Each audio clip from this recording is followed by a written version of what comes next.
როცა ვსაუბრობ სხვადასხვა დარგების მეტოქეობაზე, ურთიერთგაჯიბრებაზე, ხელოვნების დარგთა მეტოქეობაზე და ურთიერთგაჯიბრებაზე, ცერტა მენაარტიუმ და სამაგალითოდ მოვიყვანეთ დავასახელეთ სამი დარგი: ისტორიოგრაფია, ფილოსოფია და ლიტერატურა.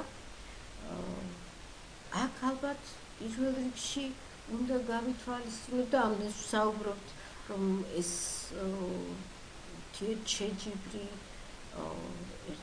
ეს ურთიერთჭიდილი ვლინდება გარკვეული ტექსტების, ანუ ენობრივი ქსოვილის გზით და ამ სახით.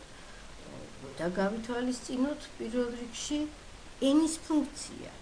რა ხდება ენასთან დაკავშირებით და აი ამ შემთხვევაში მოწმენი ხდებით ერთგვარი ენობრივი ბილინგვიზმის. და ეს გამოარჩევს სწორედ თუნდაც ერთი და იგივე ეპოქის, რომ არ გავაცალკევოთ და კიდევ უფრო რთული და ბუნდოვანი არ გავხადოთ სიტუაცია, ავიღოთ ერთი და იგივე ეპოქა, თუნდაც მაგალითისთვის ჩვენთვის ასე კარგად ცნობილი მე-20 საუკუნის პირველი ნახევარი და ქართული ისტორიული სინამდვილე და ერთმანეთს შევადაროთ აი სხვადასხვა სფეროს, სხვადასხვა დარგის ტექსტები. ეს იქნება ისტორიოგრაფიული, ფილოსოფიური თუ ლიტერატურული. და დავინახავთ, რომ სრული უფლება გვაქვს ვისაუბროთ ეგრეთ წოდებულ იერარქიულ ბილინგვიზმზე. რაც გულისხმობს იმას, რომ ერთ სტიქიაში, ანუ ერთ ენაში ფაქტიურად ორი ენობრივი ნაკადი თანაარსებობს ერთდროულად. ეს არის ერთი მხრივ ცნებით, ტერმინოლოგიურ, კაცრ, მკვიდრ აპარატზე დაყრდნობილი და ასეთ თანმიმდევრულ თეორიულ მსჯელობაზე დამოკიდებული მეცნიერული ენა და ბუნებრივია ამ ენას პირველ რიგში იყენებს ისტორიკოსი, სოციოლოგი, ფილოსოფოსი, ხელოვნებაცოდნე და ასე შემდეგ. და მეორე ენა, რომელიც უშუალოდ ორგანულად არის დამოკიდებული და მიბმული იმ სტიქიასთან, რასაც ქვია ხალხური ენა. ეს პირველ რიგში, რა თქმა უნდა, ეხება ლიტერატურას. და თუ კი ამ თვალსაზრისით, ამ კუთხით გადავავლებთ თვალს, განსაკუთრებით შორს რომ არ წავიდეთ, მე-20 საუკუნის პირველ ნახევარში ეს იქნება ევროპული ლიტერატურა და მეცნიერება, ეს იქნება იგივე ქართული ტექსტები და ვინახავთ, რამდენად საინტერესო ვითარება გვაქვს ისტორიული კონსტრუქციისა და ლიტერატურული რეპრეზენტაციის, აი ამ ორი სხვადასხვაგვარი ტექსტის ურთიერთშედარების შემთხვევაში. და იმასაც დავინახავთ, რომ საკმაოდ განსხვავებულ სიტუაციას წარმოაჩენს ეს სხვადასხვა ტიპის ტექსტები. ამ შემთხვევაში საუბარია მართლაც ერთი ენის სიმბოლოთა სისტემით გადმოცემულ სხვადასხვა შინაარსზე და სხვადასხვა ხერხებზე. მაგრამ ახლა თუ კი ამ საკითხს საუბარს და მსჯელობას გავაგრძელებთ და ლიტერატურულ თუ ფილოსოფიურ თუ ნებისმიერ სხვა დიდ ტექსტთან დავრჩებით, საკითხი დგება უკვე სხვანაირად. სხვა კულტურიდან შემოსული ტექსტები, რომლებიც ყოველთვის არ არის ხელმისაწვდომი ორიგინალის დედანის ენაზე მკითხველისათვის. ახლა უკვე თარგმანის პრობლემასთან მივდივართ და ნებისმიერი ძალიან ახლო მისვლა ტექსტთან, როდესაც კითხველს შესაძლებლობა აქვს ორივე ენაზე აღიქვას და წაიკითხოს ეს ტექსტი, საუბარია დედანის ორიგინალის ენაზე და ანუ აუთენტური ტექსტის და რაც არ უნდა მაღალი დონის, რაც არ უნდა დახვეწილი თარგმანი იყოს, დავინახავთ, რომ ფაქტიურად თითქმის შეუძლებელია ძალიან ბევრი ნიუანსის გადმოცემა და გადმოტანა თარგმანის მეშვეობით. კიდევ ერთხელ ვიმეორებ, როგორი მაღალი დონისაც არ უნდა იყოს ეს თარგმანი, იმიტომ რომ თარგმანის ისეთი თეორეტიკოსი, როგორიც ავსტრიელი ფრიც მაუტნერი იყო, რომელიც ლუდვიგ ვიტგენშტაინის ძალიან მნიშვნელოვანი ენის ფილოსოფოსის წინამორბედათაც კი ითვლება, ის ამბობდა, რომ წყარედი, ანუ ზუსტი თარგმანი, რომელიც მერე შემდეგ თარგმნელს უმარტივებს მხატვრულ თარგმანს, ეს ერთგვარად საპალნევირია, რომელსაც ძალისხმევის მიუხედავად მაინც ბოლომდე არ შეუძლია ეს ტვირთი გადაიტანოს ერთი ადგილიდან მეორე ადგილზეო. და ერთგვარად მთარგმნელს ბებიაქალსაც კი ადარებს, რომელიც ფაქტიურად ცდილობს, რომ თარგმანის პროცესში შვას ახალი სიტყვა. ძალიან ხშირ შემთხვევაში ორიგინალის ენაზე და ეს ეხება ვოლტერი იქნება, პრუსტი იქნება, ჯოისი იქნება, იგივე შექსპირი იქნება, გოეთე იქნება თუ თომას მანი, ძალიან ხშირ შემთხვევაში ორიგინალის სიტყვა იმდენად სავსეა სხვადასხვა კულტურული შრეებით, თუნდაც ცოცხალი ლეგენდით ან ცოცხალი მითოსით, თავის საშოშია მატარებელი აი ამ შინაარსის და ავტრის, რომ ფაქტიურად აი ეს მთარგმნელი თუ დავრჩებით ისევ იმ ხატთან და მას მართლა ბებიაქალად წარმოვიდგენთ, ვერანაირად ვერ ახერხებს, რომ ეს მითი გადმოიტანოს თარგმანში, თარგმნილ სიტყვაში ცოცხლად. ბავშვი ფაქტიურად დრადშობილი იბადება. და ამის მაგალითი თუნდაც მხოლოდ ჯადოსნური მთა რომ ავიღოთ და იქ ზრუნვის არაგზე ვისაუბროთ თუ 7 მდინარე ეფესელი ყმის ლეგენდაზე, ეს აუცილებლად გულისხმობს და ითხოვს, რომ უშუალოდ ვიყოთ ჩართულები სხვადასხვა ტექსტებში. თან არა აუცილებლად პირველი ამოსავალი წერტილი უნდა იყოს ორიგინალის ტექსტი და ის დაგვანახებს თუ რითი არის დამძიმებული და რითი არის შევსებული, რამდენი დინება და რამდენ კულტურულ შრეს ატარებს მსგავსი სიტყვები და მერე რა ხდება უკვე თარგმანებში, რომ ფაქტიურად ძალიან მაღალი დონის თარგმანებშიც კი ეს ბავშვი, ეს პირუშო დრადშობილი დაიბადა.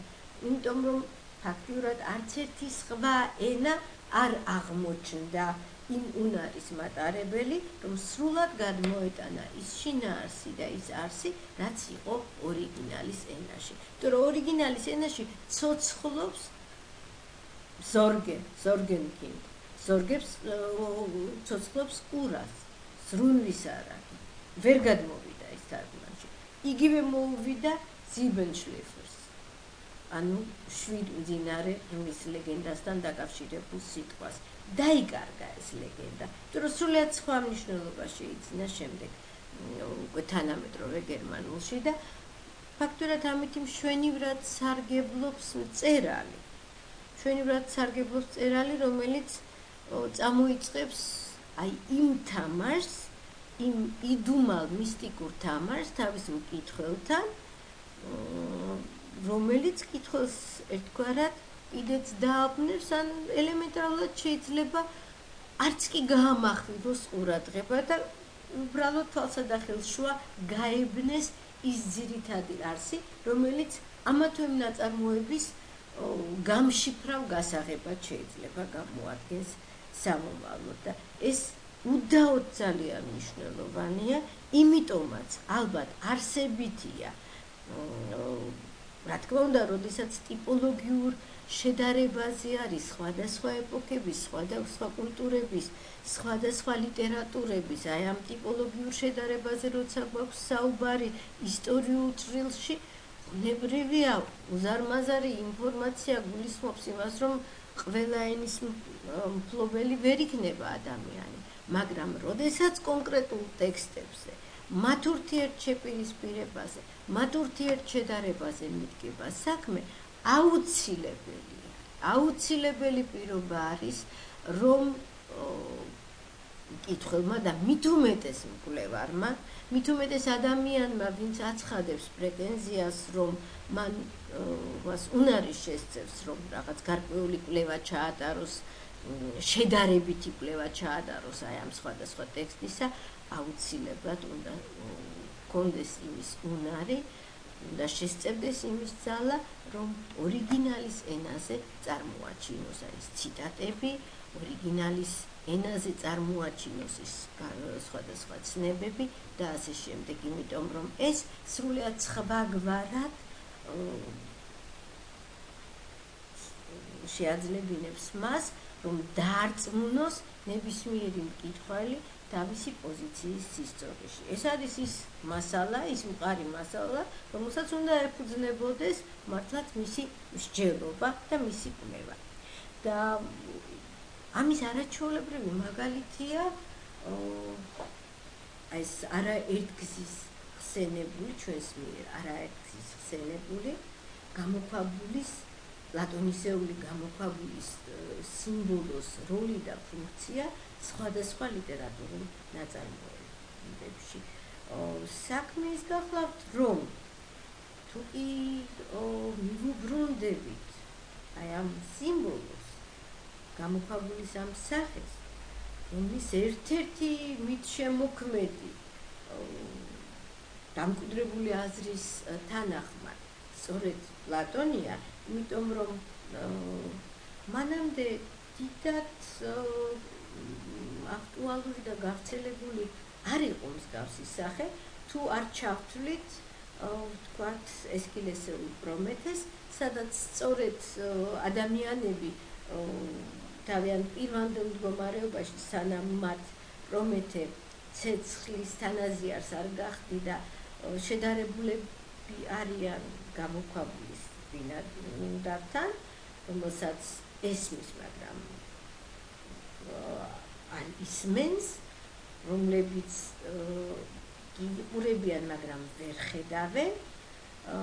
ეს ერთგვარი, ასე ვთქვათ, წინამორბედი, ვთქვათ, ესქილესთან არის, მაგრამ ამით მთავრდება, აი განვრცობა და ის სახე, ის ხატი, რომელიც მოგცა პლატონმა, ის გახდა გადამწყვეტი უკვე შემდეგ ეპოქების, საუკუნეების მანძილზე და ძალიან საინტერესო არის, როდესაც შევადარებთ ერთმანეთს, აი რაკი თარგმანზე ვსაუბრობთ, აი ამ თვალსაზრისით არის ძალიან საინტერესო. ქართულ თარგმანში, თავისთავად შესანიშნავ ბაჩანა ბრეგაძისეულ პლატონის სახელმწიფოს ქართულ თარგმანში საუბარია მღვიმეზე, სწორედ ბაჩანა ბრეგაძე იყენებს სიტყვას მღვიმე და არა გამოქვაბული. მაგრამ აი თუ კი და აქ დავინახავთ, მართლა რა მნიშვნელოვანი არის თითეული უმცირესი დეტალისა და ნიუანსის გათვალისწინება. თუ კი გავყვებით ამ ხაზს და ავიღებ თომას მანის ორ ნაწარმოებს, განსაკუთრებით კი ჯადოსნურ მთას, საუბარია მუდამ იმაზე, როდესაც უნდა რომ სწორ გზაზე დაგვაყენოს და თავისი ჯადოსნური მთა სწორედ გამოქვაბულს, ეს გამოქვაბულთან მოახდინოს მისი გაიგივება, ყველგან ამბობს სიტყვას ჰოლე, ანუ გამოქვაბული. მაგრამ თუ კი უნდა რომ ვესაუბროს მღვიმეზე და ესეც მისთვის მნიშვნელოვანია, როდესაც მღვიმეზე გვესაუბრება, მაშინ უნდა თავისი მთავარი გმირის ტანჰოიზერის ლეგენდასთან გაიგივება და ტანჰოიზერთან მისი გაიგივება, მაშინ ის საუბრობს გროტეზე. აი, რაც მართლა მღვიმეს გულისხმობს. ამდენად, აი, ასეთი ნიუანსებიც კი, როდესაც მას უნდა, რომ დაგვაყენოს პლატონის გამოქვაბულის და პლატონის სახელმწიფოს გზაზე, ის ერთმნიშვნელოვნად იყენებს და მიმართავს სიტყვას ჰოილე, რაც ნიშნავს გამოქვაბულს, მაგრამ და მსგავსი ტექსტები ყოველთვის ამბივალენტურია. იქ ზღაპრული თემატიკად შემოდის, იქ შუა საუკუნეების ლეგენდების თემატიკად შემოდის, იქ ანტიკური მითოსით შემოდის, იქ ეს ფილოსოფიური ტექსტები და ტრაქტატებიც შემოდის.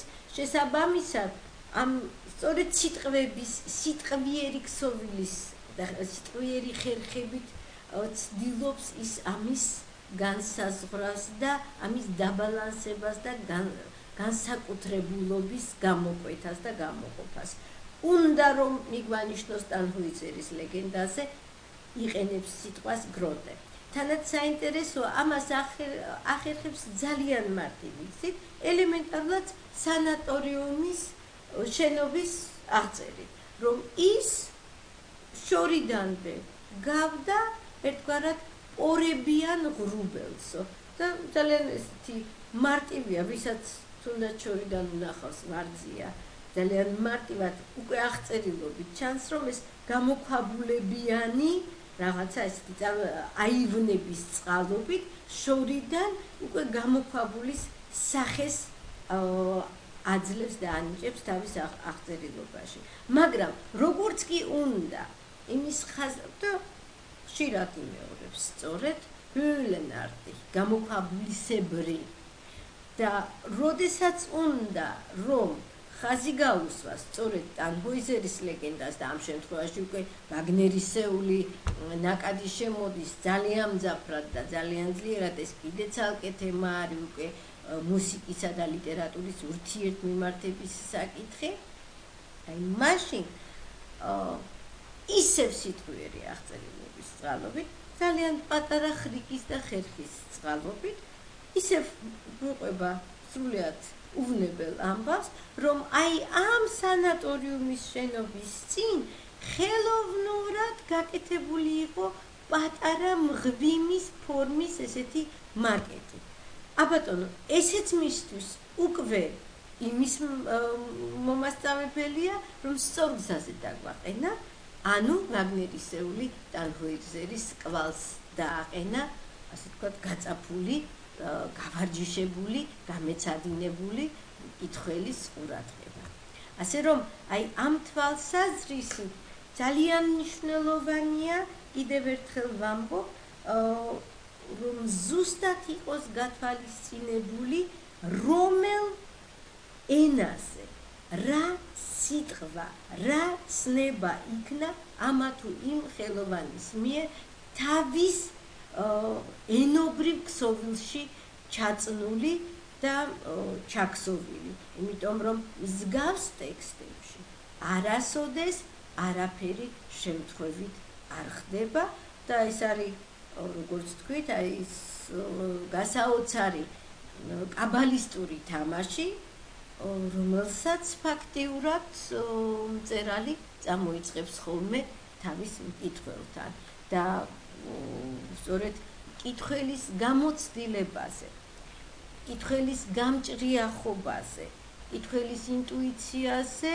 და ნაკითხობაზეც, ინფორმირებულობაზეც არის ძალიან ბევრი დამოკიდებული, თუ რამდენად სწრაფად, ზუსტად და ადეკვატურად ჩაწვდება ის წერლის აი ამ ხრიკებს. თვითონაც ხშირად ახსენებს ხოლმე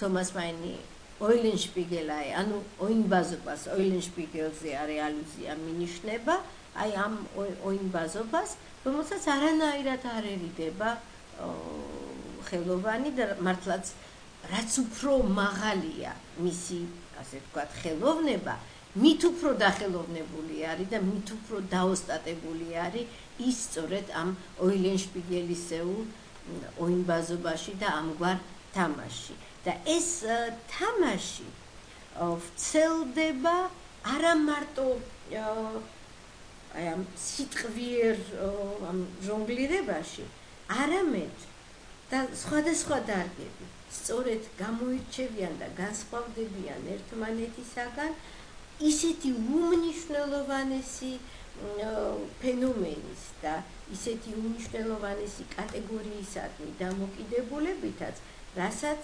წარმოადგენს დრო, სივრცე და რიცხვი. და იმისათვის, რომ ეს უკეთესად გავარკვიოთ და გავარჩიოთ თუ რას წარმოადგენს, იმიტომ რომ ფაქტიურად არა მარტო კულტურების სახეს განსაზღვრავს ამა თუ იმ კულტურის დამოკიდებულება ამ უმნიშვნელოვანესი ძირეული ფენომენისადმი, არამედ ხელოვნების სხვადასხვა დარგსაც სწორედ აი ამ კატეგორიის, ამ სამი უმნიშვნელოვანესი ელემენტისადმი დამოკიდებულება.